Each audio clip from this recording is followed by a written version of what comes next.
Assalamualaikum warahmatullahi wabarakatuh. Saya akan melanjutkan penjelasan dari PPT saya. Nah, perbedaan dari organisasi dan manajemen. Kita bisa lihat sendiri, kita bisa lihat di layar. Nah, di sini ada aspek organisasi manajemen. Pengertian dari organisasi sendiri itu adalah wadah kerja sama untuk mencapai tujuan tertentu. Sedangkan dari manajemen adalah proses mengatur dan mengelola sumber daya agar tujuan bisa tercapai. Nah, untuk sifat dari organisasi sendiri itu adalah statis atau tempat dan struktur. Kalau manajemen adalah dinamis atau aktivitas dan proses. Fungsi dari organisasi itu untuk memberikan suatu tempat berlangsungnya untuk melakukan kegiatan, sedangkan manajemen untuk menjadi sebagai penggerak dan pengatur kegiatannya. Nah, kesimpulannya, organisasi adalah suatu wadah kerja sama untuk mencapai tujuan tertentu dan menyediakan tempat untuk berlangsungnya melaksanakan kegiatan. Sedangkan manajemen itu adalah suatu untuk mengelola sumber daya agar tujuan bisa tercapai dan fungsinya untuk menggerakkan dan untuk mengatur suatu kegiatan. Oke, selanjutnya inilah langkah-langkah implementasi ISO 9001/2015. Nah, langkah-langkahnya menentukan konteks organisasi adalah pahami kondisi internal dan eksternal organisasi serta faktor yang mempengaruhi sistem mutu. Mengidentifikasi pihak terkait. Tentukan siapa saja yang berkepentingan, entah pelanggan, karyawan, pemasok, pemerintah, dan apa harapan mereka. Selanjutnya, menentukan ruang lingkup sistem manajemen mutu. Tentukan batasan penerapan ISO, misalnya pada manajemen mutu bagian produksi, layanan, atau seluruh perusahaan. Menunjukkan kepemimpinan. Pimpinan harus menunjukkan komitmen dan menjadi teladan dalam penerapan sistem mutu. Lagi, menetapkan sasaran mutu. Tentukan target yang ingin dicapai seperti tingkat kepuasan pelanggan atau penurunan cacat pada produk. Menilai risiko dan peluang, identifikasi risiko yang bisa menghambat mutu dan peluang untuk perbaikan harga agar organisasi siap menghadapi perubahan.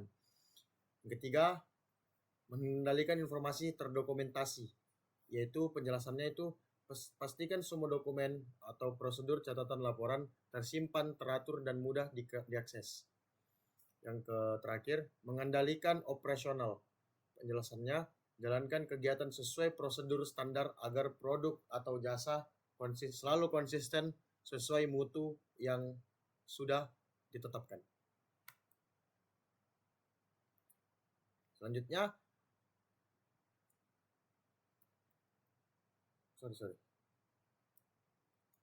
selanjutnya menetapkan sasaran mutu, target, tentukan target yang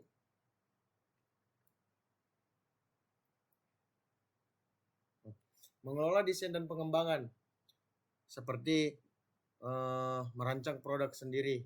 Pastikan itu 9 mengelola desain dan pengembangan proses desain memenuhi kebutuhan pelanggan dan standar itu. Mengendalikan pemasok eksternal.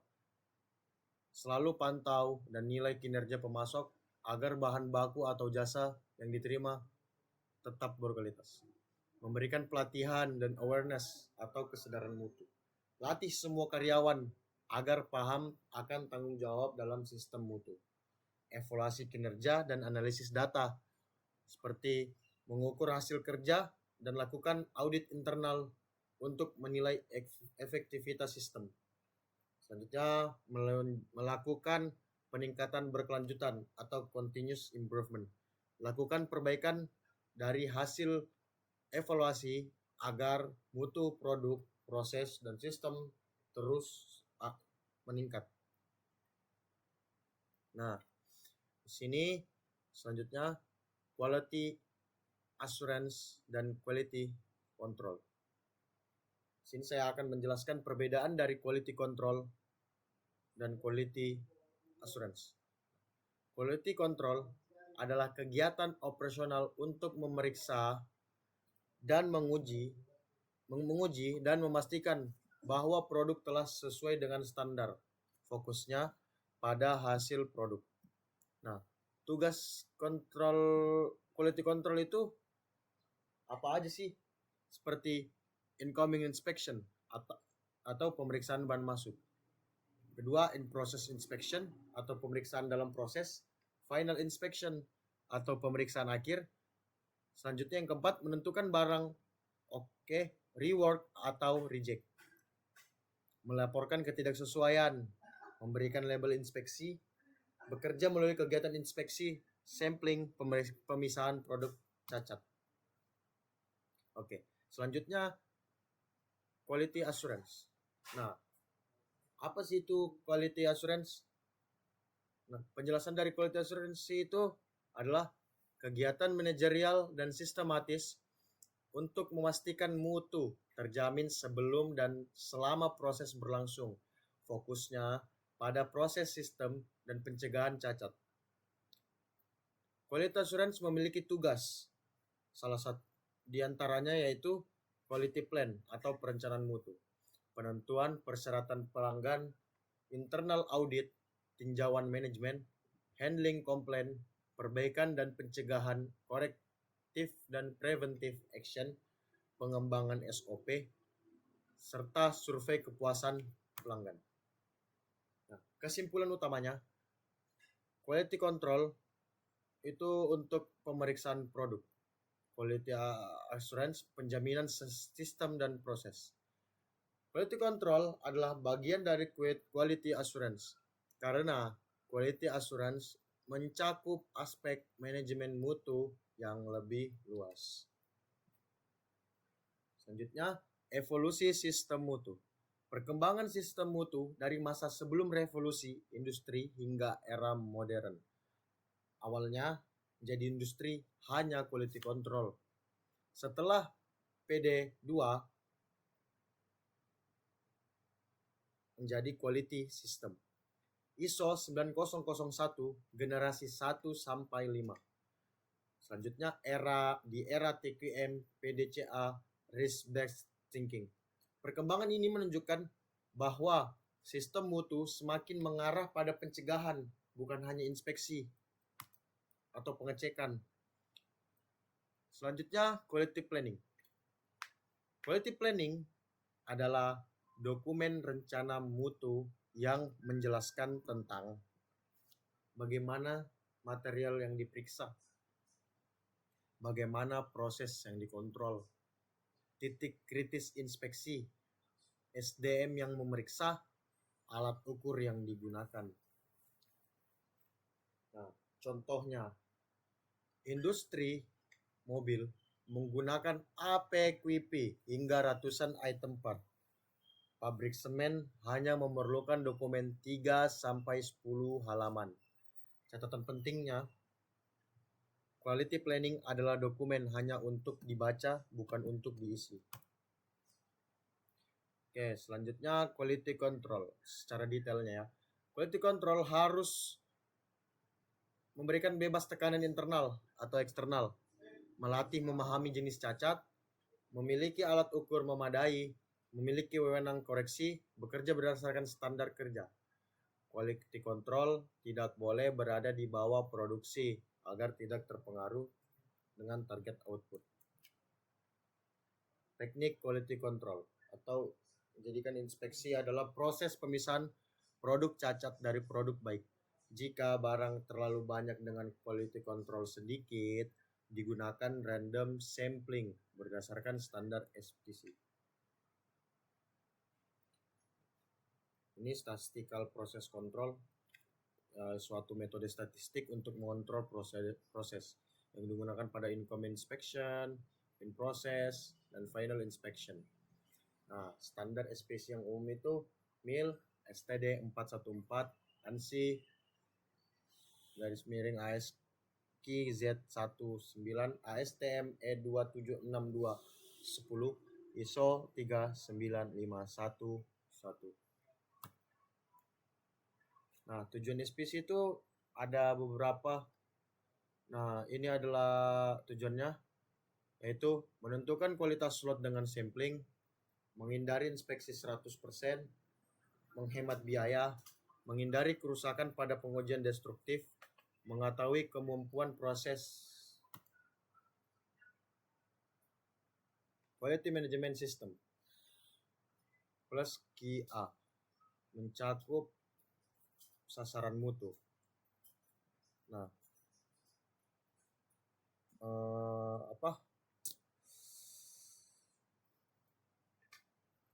apa sih itu sasaran mutu?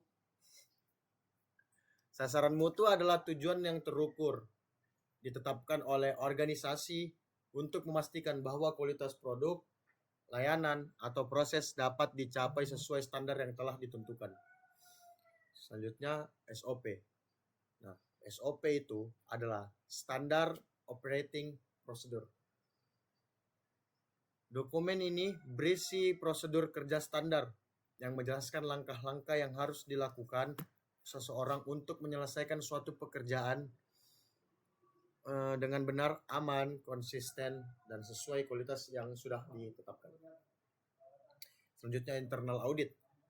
Nah, internal audit ini adalah kegiatan pemeriksaan yang dilakukan oleh organisasi itu sendiri untuk memastikan bahwa semua proses prosedur dan sistem yang dijalankan sudah sesuai dengan standar yang telah ditetapkan, termasuk standar mutu seperti ISO 9001, standar keselamatan, standar operasional maupun kebijakan internal perusahaan. Survei kepuasan pelanggan, yaitu metode pengumpulan data untuk mengetahui seberapa puas pelanggan terhadap produk, layanan, atau pengalaman yang diberikan oleh sebuah organisasi. Survei ini dilakukan secara sistematis untuk mengukur persepsi pelanggan, mengidentifikasi masalah, serta mencari peluang perbaikan agar kualitas layanan dan produk semakin membaik. Nah, selanjutnya ada customer focus. Prinsip ini adalah prinsip utama dalam manajemen mutu yang menekankan bahwa seluruh aktivitas organisasi harus diarahkan untuk memahami, memenuhi, dan melebihi kebutuhan serta harapan pelanggan dalam ISO 9001 dan berbagai sistem mutu lainnya. Customer focus dianggap sebagai fondasi karena kualitas sesungguhnya ditentukan oleh pelanggan, bukan oleh perusahaan. Baik, selanjutnya ini adalah perbedaan penting dari quality management system dan QA. Corrective dan preventive action itu untuk menghilangkan cacat produk, improvement untuk meningkatkan produktivitas dan menurunkan biaya. Customer focus menyesuaikan produk dengan kebutuhan pelanggan. Nah, kita lihat ini adalah quality improvement programnya. Lihat sendiri di sini. Mencakup, quality improvement program ini mencakup dengan aktivitas analisis penyebab cacatnya, identifikasi tren cacat, perbaikan metode produksi, serta pengurangan biaya. Program ini memastikan perusahaan terus meningkatkan kualitas melalui sistematis. Nah, selanjutnya tools dalam quality control. Dalam quality control ada beberapa alat yang digunakan seperti alat ukur dimensi. Nah, apa saja sih alat ukur dimensinya? Seperti digital caliper. Digital caliper itu adalah alat ukur presisi yang digunakan untuk mengukur dimensi suatu benda dengan akurasi yang tinggi, seperti panjang diameter luarnya, diameter dalam, serta kedalaman.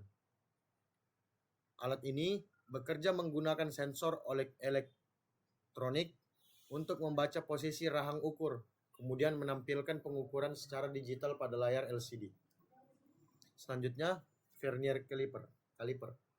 Vernier Caliper adalah satu alat ukur yang digunakan untuk mengukur dimensi fisik suatu benda. Vernier Caliper sering disebut jangka sorong manual karena pembacaannya menggunakan skala utama dan skala Vernier atau nonius, bukan layar digital. Yang ketiga, mikrometer. Mikrometer adalah alat ukur presisi yang tinggi digunakan untuk mengukur dimensi kecil dengan akurasi yang sangat tinggi. Biasanya ini digunakan untuk mengukur suatu ketebalan, diameter luar, diameter dalam, atau kedalaman suatu benda. Mikrometer memiliki ketelitian lebih tinggi dibanding Vernier Caliper dan digital caliper. Selanjutnya, CMM atau Coordinate Measuring Machine. Ini adalah alat ukur presisi yang tinggi juga, digunakan untuk mengukur dimensi geometris suatu benda kerja seperti panjang, diameter, posisi, bentuk, dan toleransi dengan tingkat akurasi yang sangat tinggi. CMM, Coordinate Measuring Machine, bekerja dengan membaca koordinat titik pada permukaan benda menggunakan probe lalu mengubahnya menjadi data digital dalam sistem koordinat X, Y, dan Z. CMM adalah mesin pengukuran 3D yang sangat akurat untuk memeriksa ukuran, bentuk, dan posisi suatu komponen dalam industri manufaktur. Nah, yang terakhir ini adalah ada thickness tester. Thickness tester itu alat ukur khusus untuk digunakan untuk mengukur ketebalan material secara akurat, baiknya itu logam, plastik, karet, kaca film, coating atau lapisan cat, kertas, tekstil, maupun material yang lain-lainnya. Alat ini tuh sangat penting dalam industri karena ketebalan material mempengaruhi kualitas, kekuatan, keselamatan, dan performa produk. Nah, selanjutnya ada pun alat ukur suhu dan lingkungan seperti termogan. Apa sih termogan? Termogan itu alat ukur yang berbasis infrared atau non-kontak yang digunakan untuk mengukur suhu tubuh atau suhu permukaan benda tanpa harus menyentuh objeknya langsung. Alat ini sering juga disebut infrared thermometer atau IR thermometer. Penggunaannya sangat praktis. Selanjutnya ada termometer gauge. Ini adalah suatu alat ukur yang suhunya yang biasanya berbentuk analog atau jarum. Mekanis digunakan untuk memantau suhu pada mesin, cairan, boiler, tangki, ruang atau proses industri secara real time. Proses industri berbeda dengan digital thermometer atau termogan. Nah, termogan tidak menggunakan sensor elektronik, melainkan memanfaatkan perubahan fisik bahan akibat suhu seperti pemuaian cairan, logam, bimetal, atau tekanan gas. Nah, selanjutnya ada termokapel. Termokapel itu alat sensor suhu yang bekerja berdasarkan prinsip perbedaan tegangan listrik yang muncul ketika dua jenis logam berbeda disambung dan mengalami perubahan suhu. Nah, termokapel ini banyak digunakan di dunia industri juga karena tahan dari suhu tinggi, respon cepat, kokoh, dan mudah dipasang. Baik, nah, ini gambar-gambar dari alat-alat ukur yang sudah dijelaskan tadi. Oke, selanjutnya, nah, adapun alat-alat yang ada di dalam laboratorium, seperti PA paper. Nah, apa sih itu PA paper? Nah, PA paper itu adalah kertas indikator yang digunakan untuk mengukur tingkat keasaman atau kebasahan atau pH, yang biasa disebut pH, suatu larutan secara tepat. Kertas ini sudah dilapisi indikator kimia yang akan berubah warna ketika bersentuhan dengan larutan, dan warna tersebut dibandingkan dengan tabel warna standar untuk mengetahui nilai pH. Selanjutnya spektrometer. Spektrometer ini adalah alat ilmiah yang digunakan untuk mengukur dan menganalisis spektrum cahaya yang dipancarkan, diserap, dan dipantulkan oleh suatu materi. Alat ini memisahkan cahaya menjadi panjangnya gelombang seperti prisma yang memecah cahaya menjadi warna-warni, lalu mendeteksinya untuk mengetahui komposisi, struktur, dan konsentrasi suatu zat. Selanjutnya ini conductivity meter. Conductivity meter itu alat untuk mengukur konduktivitas listrik suatu larutan. Kemampuan larutan tersebut untuk mengantarkan langsung arus listriknya. Konduktivitas sangat dipengaruhi oleh jumlah ion di dalam larutan. Semakin banyak ionnya, semakin tinggi nilai konduktivitasnya. Yang terakhir ada viscosity meter. Viscosity meter itu alat ukur untuk mengukur viskositas, yaitu kekentalan atau tingkat resistensi suatu cairan terhadap aliran. Alat ini juga kita bisa mengetahui apakah suatu cairan itu encer atau kental. Serta alat ini juga banyak cara perilakunya dalam proses industri. Nah, selanjutnya ada kalibrasi. Kalibrasi wajib alat ukur untuk yang digunakan dalam transaksi jual beli. Misalnya pom bensin, timbangan yang ada di pasar juga dilakukan oleh metrologi atau tera. Tujuannya melindungi konsumen dari penipuan. Kalibrasi teknis untuk memastikan alat ukur akurat selama produksi. Bisa dilakukan di internal atau eksternal. Interval rekalibrasi ditentukan oleh pengguna. Quality control bertanggung jawab memastikan pelatihan personel, label kalibrasi, catatan sertifikat. Master kalibrator, alat standar yang digunakan untuk kalibrasi internal, namun harus memiliki sertifikat kalibrasi eksternal. Oke. Baik.